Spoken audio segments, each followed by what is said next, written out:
Sean todos bienvenidos. Vamos a dar comienzo con el tema de partidos políticos dentro de la unidad 6, que se refiere a las organizaciones políticas. Vamos por favor todos a la página 26, en la parte inferior.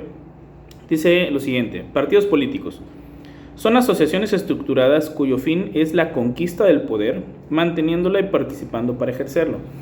Yo les comentaba que la principal diferencia entre los grupos de presión que ya fueron explicados y los partidos políticos radica en que el partido político busca el poder para alcanzarlo y ejercerlo, es decir, busca gobernar a una comunidad, llámese un municipio, un estado o un país, ¿no?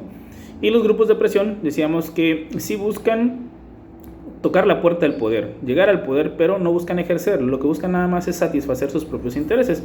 Entonces la principal diferencia va a radicar precisamente en eso: el partido político sí busca el poder, o sea, es una asociación estructurada, es decir, hay un orden, hay un organigrama dentro de los partidos políticos, pero lo que los va a distinguir del grupo de presión es que ellos sí buscan el poder para ejercerlo, para gobernar. Entonces, aquí habla de que cuyo fin es la conquista del poder, manteniéndola y participando para ejercerlo. Obviamente recuerden que los partidos políticos se mueven con seres humanos, es decir, el partido político es una persona moral, por supuesto, tiene una personalidad jurídica propia que la hace distinta a la de sus miembros, pero al final de cuentas son seres humanos los que le dan movimiento precisamente a lo que va a ser lo que es un partido. Ahora, lo que viene a continuación es digno de análisis y de reflexión, porque nos vamos a preguntar en la página 27 hasta la parte alta, ¿qué representan los partidos políticos?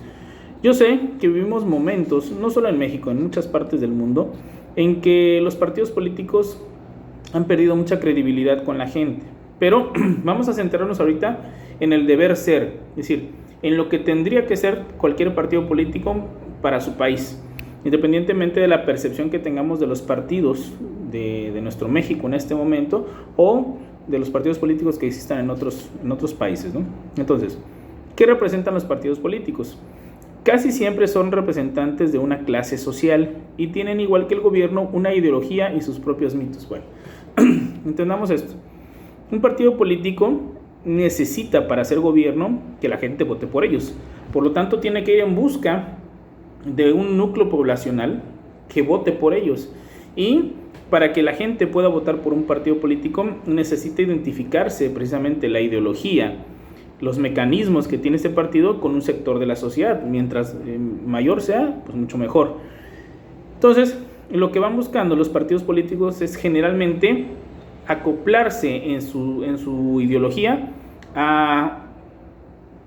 por lo general al núcleo poblacional o a la clase social que más gente tiene, porque ahí están los votos y obviamente porque ahí están los reclamos y las necesidades más sentidas de un país, donde está la mayoría, por supuesto. Digo, eso es algo que tiene mucha lógica.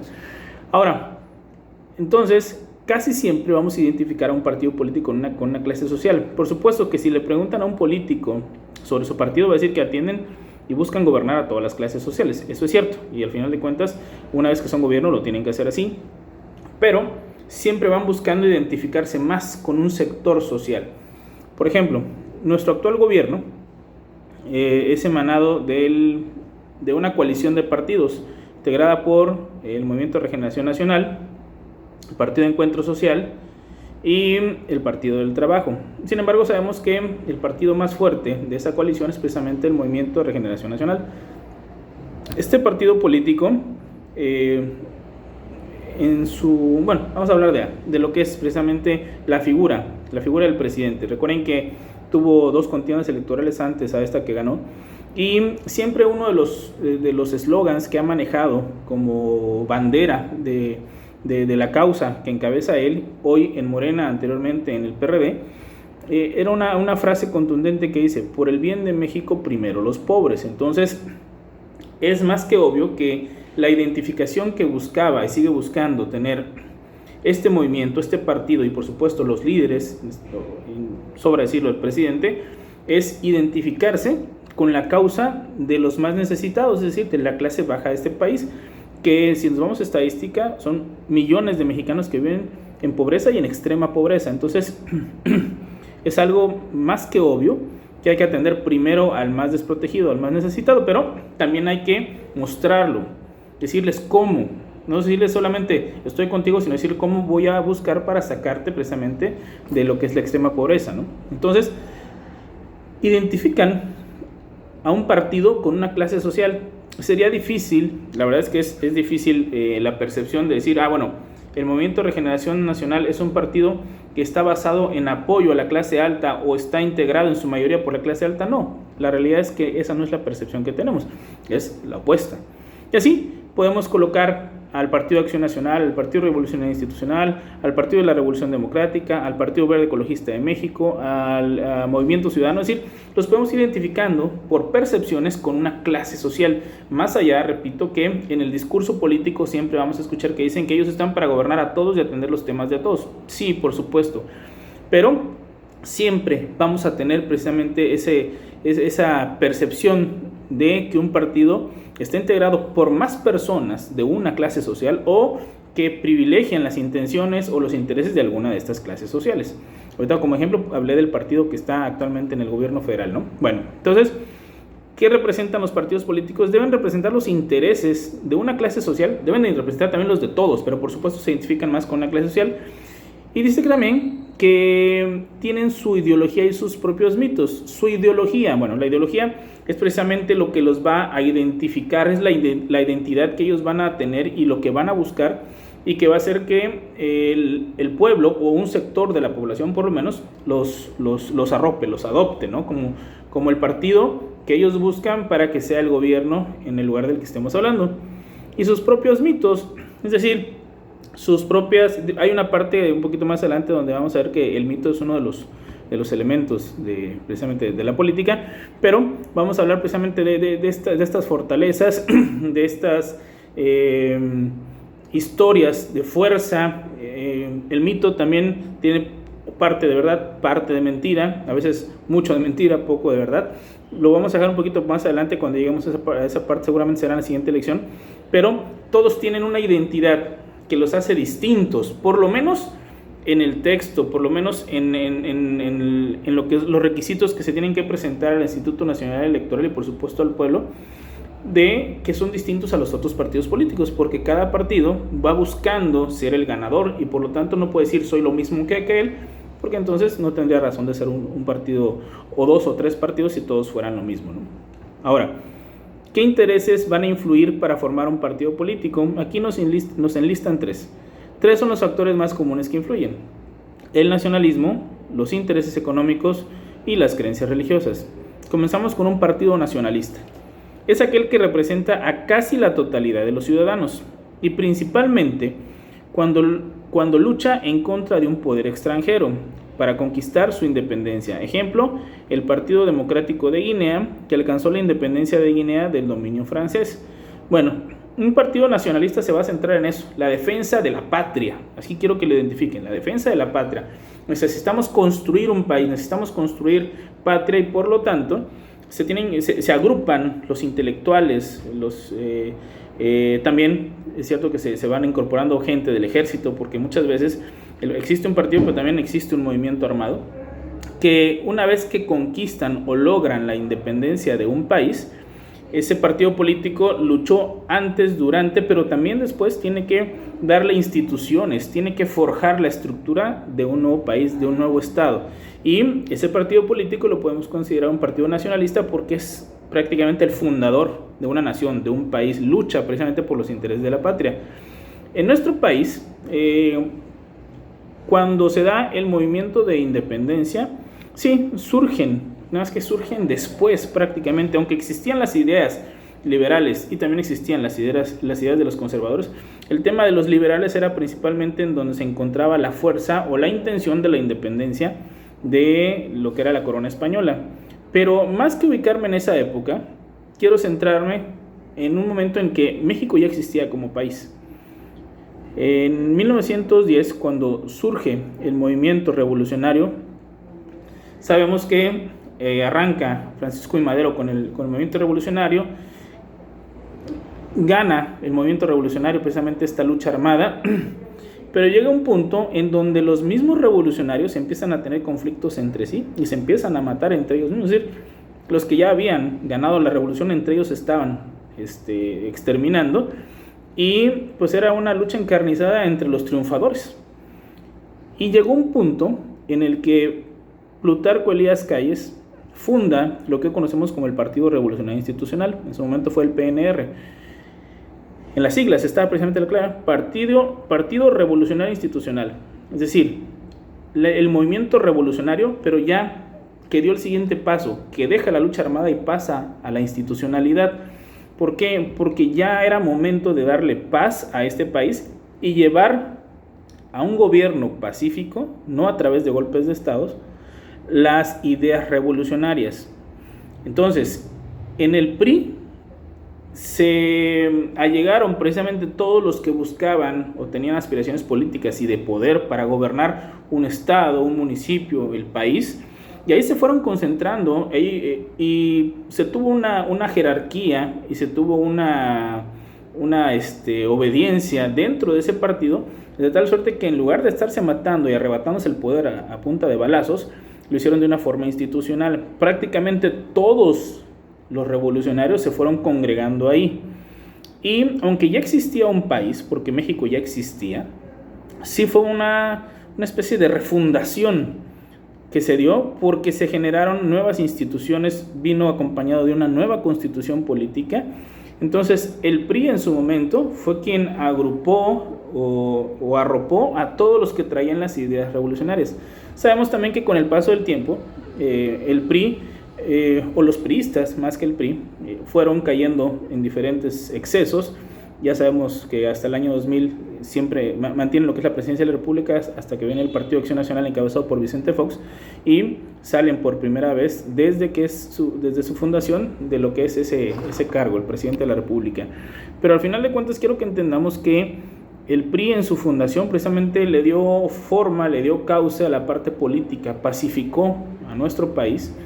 Y juntó a todos los revolucionarios que querían, obviamente, o buscaban alcanzar poder también, pero ya a través de lo que sería una vía pacífica y no de estarse matando. Entonces, en nuestro país podríamos decir que el PRI tiene tintes precisamente de lo que es un partido nacionalista.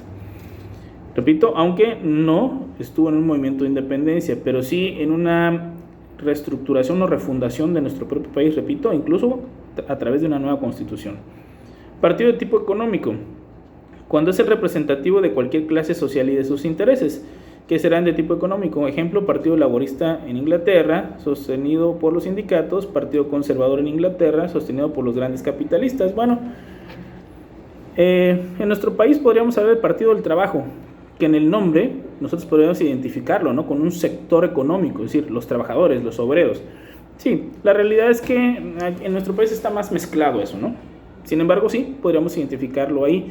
Es decir, ahí hay un sector económico, o en su momento cuando se fundó y se creó el partido Nueva Alianza, todos sabíamos que era un partido que estaba fundado por un sector del magisterio de nuestro país. Entonces decían, bueno, siempre lo vinculaban con el partido de los maestros, ¿no? Obviamente, repito, no eran todos los maestros, era un sector del magisterio el que estaba en la fundación de este país. También sabíamos quién era la que encabezaba toda esta causa, pero al final de cuentas, repito, un partido de tipo económico va tendiendo a eso, ¿no?, a identificarse con un sector económico, a un gremio de la sociedad. Y el partido religioso es aquel que representa intereses religiosos. El ámbito social que abarca es muy reducido. Ejemplo, el Partido Demócrata Cristiano, que nace en Alemania. Bueno, nosotros vivimos en un esquema, en un país que en la Constitución nos habla de que el Estado debe ser laico y por lo tanto los temas de la Iglesia y el Estado deben quedar por separado.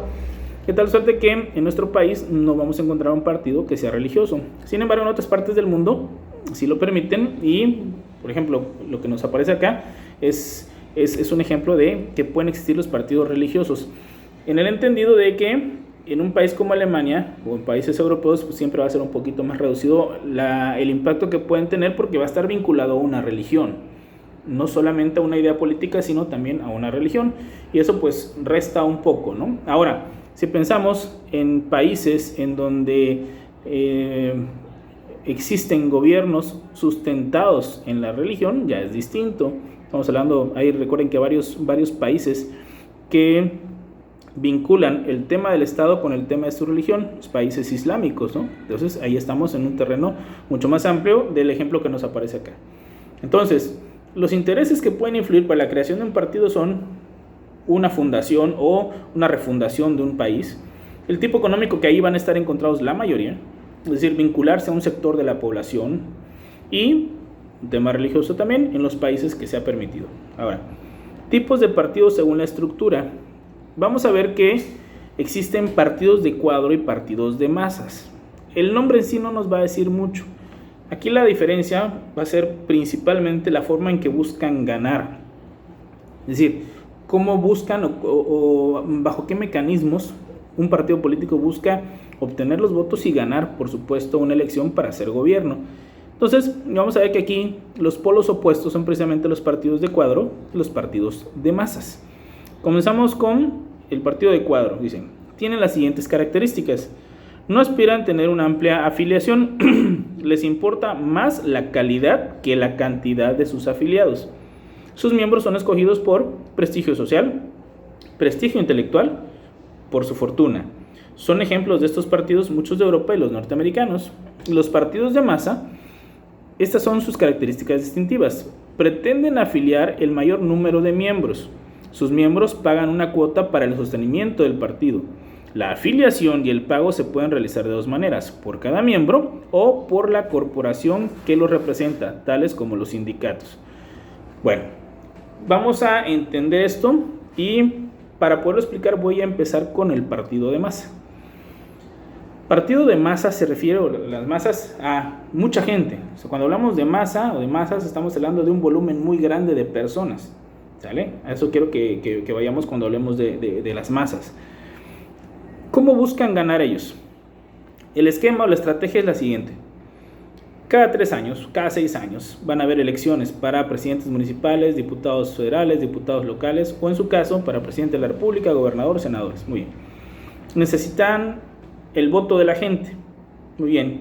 Vas a tener una ideología, por supuesto, pero necesitas también tener mecanismos para que la gente que tú consideras el sector poblacional que te interesa más para captarlos, pues te asegures de que van a votar. Entonces, lo que van haciendo los partidos de masa, a lo que le apuestan los partidos de masa, es a una mayor afiliación de personas. ¿Qué es la afiliación? Ir buscando, por así decirlo, casa por casa, e ir adoctrinando, vamos a empezar una colonia, la que ustedes quieran, Laureles, en Tapachula, ¿no?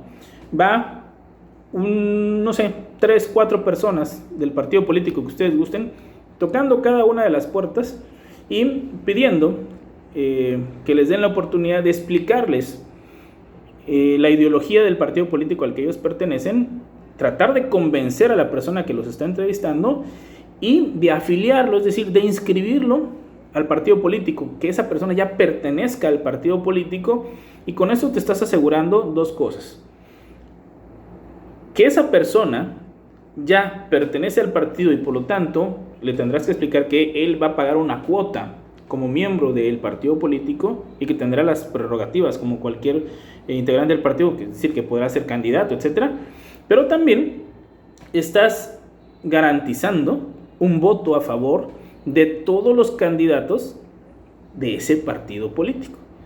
Entonces, mientras más personas vayas afiliando, es decir, y mientras vayas por todas las colonias tocando puertas y convenciendo gente que se afilien, estás sumando cada vez más votos para tu partido político, independientemente de los candidatos que vayan a ser en el futuro. Esto tiene una gran ventaja. El día de la elección, lo único que le pedirán a algunos miembros del partido político es que se encarguen de movilizar a esas personas, es decir, que les digan, ¿saben qué? Salgan a votar, vamos todos a votar, y que les digan, a ver, nos vemos a tal hora en algún lugar, vamos caminando o vamos en carro, vamos, nos ponemos de acuerdo de qué manera vamos, pero vamos a votar. ¿Quiénes? Todos los que tengo afiliados, que tengo en una lista de Laureles o de la colonia que sea.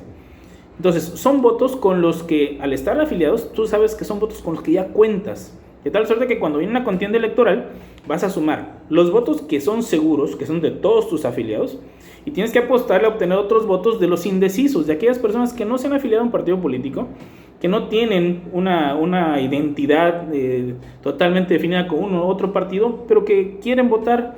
Entonces, tendrás para poder ganar los afiliados más los que puedas convencer en la campaña. Pero mientras más afiliados tengas, mucho mejor. Y sobre todo, no va a importar tanto el tema del candidato. ¿Por qué? Porque la fuerza radica en la identidad del partido. Si convencieron a esa persona de que se sume al partido, es porque lo que le gusta a esa persona o con lo que se identifica es con las ideas y la ideología del partido. En ese momento seguramente ni siquiera candidatos hay como para que diga, me identifico con el candidato. No, es solamente con el partido, y por lo tanto, mientras más afiliados, más votos seguros debe tener un partido político. Entonces, la realidad es que la mayoría de nuestros partidos políticos en nuestro país le apuesta a eso, afiliar y sacar a votar a todas las personas que tienen en ese padrón, a votar a favor de todos sus candidatos. Ya, si el candidato es bueno, tiene arrastre popular, pues aún mejor, ¿no? Pero ya tienes esos votos seguros. Ahora, al ser miembro del partido, pues obviamente te obligas a pagar una cuota. Incluso, por ejemplo, hay gente que participa en clubes deportivos.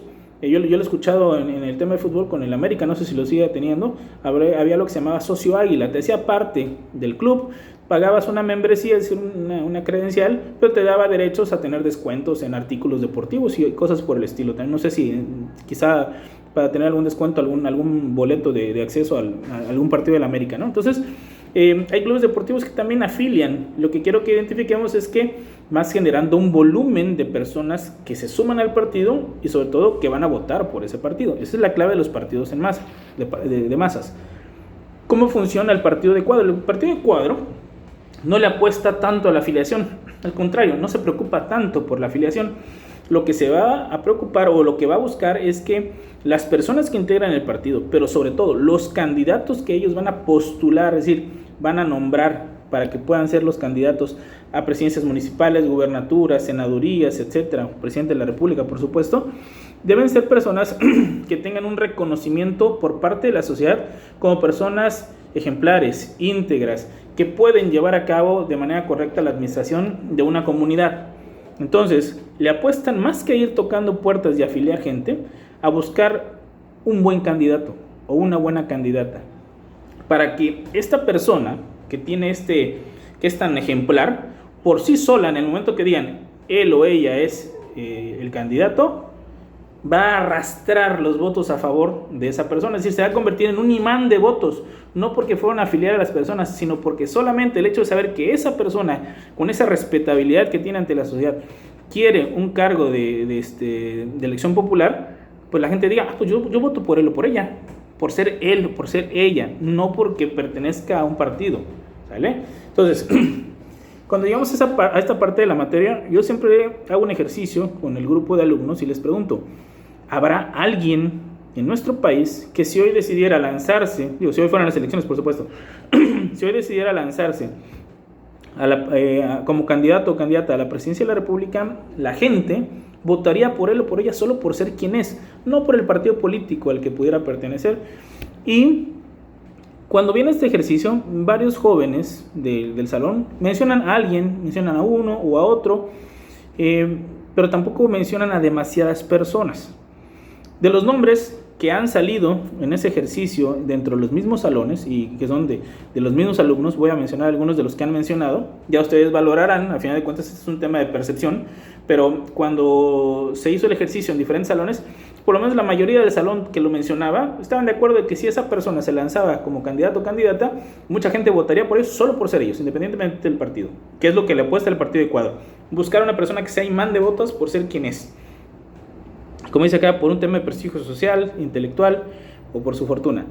Mencionaban, repito, fue tomado de los mismos grupos en donde se hizo este ejercicio. Ustedes pueden no estar de acuerdo, pero al final del día fue un grupo completo el que pensaba que estas personas podrían ser candidatos.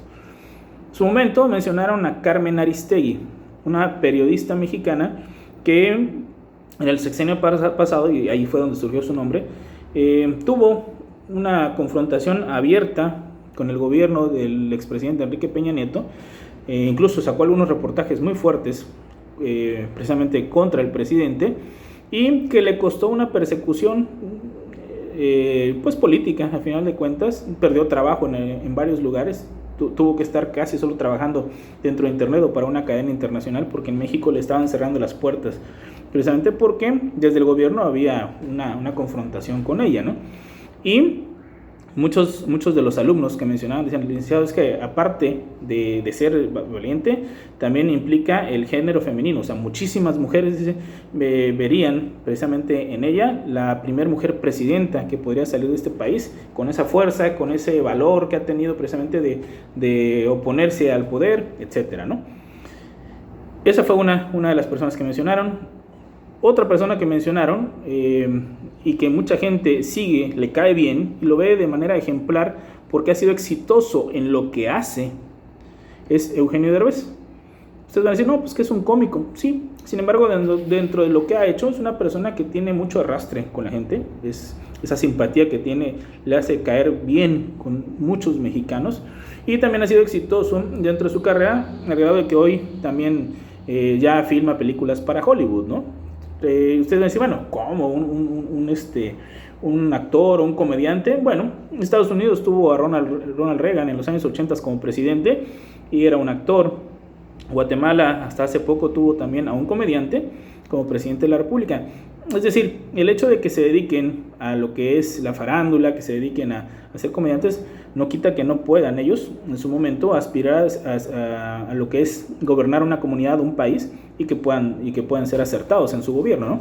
Entonces, a lo que voy es que muchos de los jóvenes a los que les he preguntado, cuando sale el nombre de Eugenio Derbez, dicen sí votaríamos por él si fuera él un candidato. Entonces, aquí pongo el ejemplo de un hombre y de una mujer que el nombre salió precisamente dentro de las aulas cuando se hacía este ejercicio. A ustedes les puede parecer correcto o no, al final de cuentas eso se respeta, pero les pongo como ejemplo a dos personas que en su momento varios jóvenes decían, votaríamos por él o por ella solo por ser quien es, por lo que ha hecho en su vida, y si se involucra en la política, ninguno de los dos han sido candidatos, pero si se involucra en la política, votaríamos por esa persona. Entonces el partido de Cuadro no le apuesta a estar afiliando, sino a buscar a gente que sean imanes de votos, es decir, que atraigan los votos por ser quien son y, por supuesto, buscan ganar. Entonces, si ustedes se dan cuenta aquí, entre el partido de Cuadro y los partidos de masa, ambos quieren ganar. Lo que va a cambiar, lo que los va a hacer distintos, es el mecanismo y la forma en la que ellos quieren obtener los votos para poder ganar, pero al final de cuentas necesitan muchos votos para superar a cualquier otro partido, sea de masa o sea de Cuadro, pero siempre necesitan los votos. Entonces la clave va a ser la forma o el mecanismo en que van a atraer esos votos. Unos tratan afiliar a la mayor parte de personas de tal suerte que no importa quién sea el candidato, los votos son seguros porque son para el partido. Y el otro, más que pensar en votos para el partido, busca a personalidades que tengan ese arrastre, que tengan esa identificación, que sean queridos por la comunidad, para que ellos mismos con su propio nombre y su prestigio, su trayectoria, sea quien atraiga los votos, obviamente encabezados o abanderados por algún partido político, ¿no? Que sería el partido de Cuadro. Bueno, cualquier duda que puedan tener, ya saben, con gusto lo pueden externar a través del chat o pueden venir aquí a la institución, y estamos aquí para servirles. Que tengan muy buen día.